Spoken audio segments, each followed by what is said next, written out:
नमस्कार मित्रों, आज हम बात करेंगे स्लीप एपनिया के बारे में। आजकल बहुत सारे पेशेंट आते हैं जिनको कि ये समस्या डेवलप हो चुकी है, तो सबसे पहले डायग्नोस करना बहुत ज़रूरी है। स्लीप एपनिया ये दो टर्म है। स्लीप मीन्स नींद के दौरान, एपनिया मीन्स सांस का रुकना। तो कुछ पेशेंट का बोलने से सिर्फ खराटे है ये, तो ये खराटे हैं या स्लीप एपनिया डेवलप हो चुका है, ये जानना बहुत ज़रूरी है। तो अगर आपकी जो सांस है वो कुछ कुछ मोमेंटरीली, कुछ सेकंड्स के लिए या कुछ मिनट्स के लिए रात को रुक जा रही है और नींद खुल जा रही है, तो उसको हम बोलते हैं स्लीप एपनिया। और इसको डायग्नोस करने के लिए टेस्ट किया जाता है, उसको हम बोलते हैं स्लीप स्टडी या पॉलीसोमनोग्राफी। जिन पेशेंटों में स्लीप एपनिया डेवलप होता है उनमें कुछ पैरामीटर्स डीअरेंज हो जाते हैं ड्यूरिंग स्लीप। तो जैसा कि हम जानते हैं, स्लीप जो हमारी है उसकी साइकिल होती है, तो उसकी दो मेन फेज होती हैं, एक आरईएम स्लीप, एक NREM sleep, rapid eye movement, non rapid eye movement. Okay, तो इन पेशेंट्स में आरईएम स्लीप की ड्यूरेशन बढ़ जाती है एंड एनआरईएम की कम हो जाती है, तो इसलिए उनको डीप स्लीप नहीं आ पाती, जिससे कि क्या होता है कि वो पेशेंट को मॉर्निंग के टाइम ज़्यादा नींद आती है या उसका जो अटेंशन डेफिसिट हो जाता है पेशेंट का।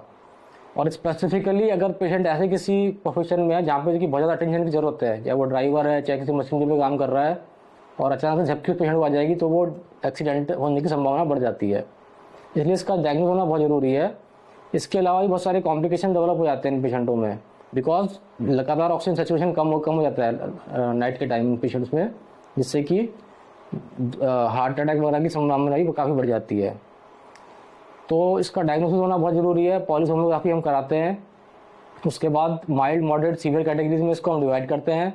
माइल्ड कैटेगरीज में वही नॉर्मल, जो अगर पेशेंट का वेट ज़्यादा है तो वेट कम करने की हम सलाह देते हैं। उसके अलावा अगर पेशेंट मॉडरेट और सीवियर कैटेगरी में है तो हम सीपैप मशीन पेशेंट को लगाने के लिए बोलते हैं, जिसकी कॉम्प्लाइंस बहुत ज़रूरी है। पेशेंट बोलते हैं कि ये आवाज़ आ रही है, लेकिन नहीं, ये आपको ये लेके चलना है कि ये बहुत ज़रूरी है आपके लिए।